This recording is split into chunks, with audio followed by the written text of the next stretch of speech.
Bonjour à toutes et à tous et merci de votre fidélité. Depuis le commencement du carême, nous apprenons à nous rendre dociles au travail de l'Esprit Saint. Vous savez, celui qui a poussé Jésus au désert. L'évangile d'aujourd'hui nous emmène avec 3 amis de Jésus dans un autre lieu symbolique de l'expérience spirituelle, la montagne. C'est là que Jésus va être transfiguré. Les disciples fréquentent Jésus depuis déjà pas mal de temps, et on pourrait penser qu'ils le connaissent bien. Et pourtant, Jésus prend l'initiative d'emmener avec lui Pierre, Jacques et Jean pour leur dire davantage sur son identité, sur qui il est. Laissons-nous comme eux conduire sur cette montagne. Jésus quitte la Galilée et il commence sa montée vers Jérusalem, c'est-à-dire la montée vers la Passion.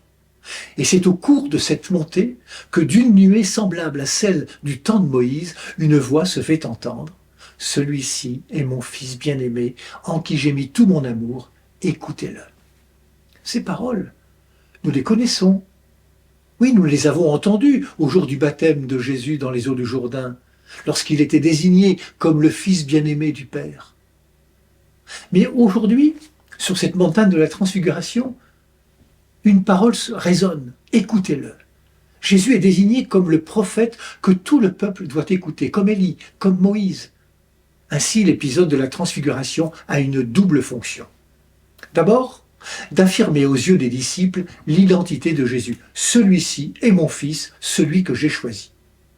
Il est aussi le prophète qu'il faut écouter. Ensuite, de montrer aux apôtres que les chemins que Jésus prend sont bien ceux qui conduiront l'humanité à la lumière éternelle de Dieu. Ses vêtements devinrent resplendissants, de blancheur telle que personne sur terre ne peut obtenir une blancheur pareille. Pierre, Jacques et Jean ont eu le privilège de voir se dévoiler à l'avance la lumière de la résurrection. Mais revenons à la recommandation, écoutez-le. Le disciple, c'est celui qui se nourrit de la contemplation de son maître, de la présence de son maître, de sa parole, de ses actes. La leçon est claire. Nous ne tiendrons pas dans l'épreuve si nous ne puisons pas à ces 2 sources que sont la lumière et la force. Reconnaissons humblement que nous en avons besoin pour vivre notre condition humaine si fragile, que nous en avons besoin pour vivre notre mission de témoin du Christ au cœur du monde où il nous envoie. Notre mission n'est pas d'être des éteignoirs, mais des lampes qui éclairent, afin que notre Église devienne plus rayonnante, plus missionnaire, et notre monde plus juste et plus en paix. Jésus transfiguré avant d'être défiguré. Malheureusement, et l'actualité est là pour nous le rappeler, l'humanité n'est pas toujours belle. L'homme est capable du pire. C'est vrai, l'homme est souvent défiguré par la violence, l'égoïsme, la laideur, la médiocrité, et l'histoire des horreurs n'est hélas pas terminée. Mais il est vrai aussi que l'humanité est belle, que l'homme est capable du meilleur. La lumière qui veille dans le secret du cœur de chaque homme transparaît parfois. Que de femmes, que d'hommes célèbres ou ignorés montrent cette lumière à travers leur courage, leur force d'aimer, le don quotidien de leur vie. Ils luttent, ils protestent, ils bâtissent, ils sécrètent paix et amour. La transfiguration, c'est un peu chaque jour, dans tous les lieux de la terre. Nous pouvons, au cours de ce carême, porter sur les autres un regard transfigurant. Autrement dit, un regard qui fait confiance.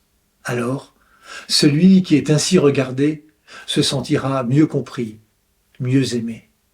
Ce regard est un cadeau d'espérance.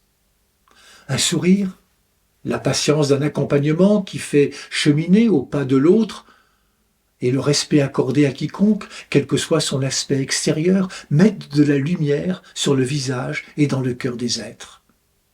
Ressuscités avec le Christ, vivons aujourd'hui en enfants de lumière.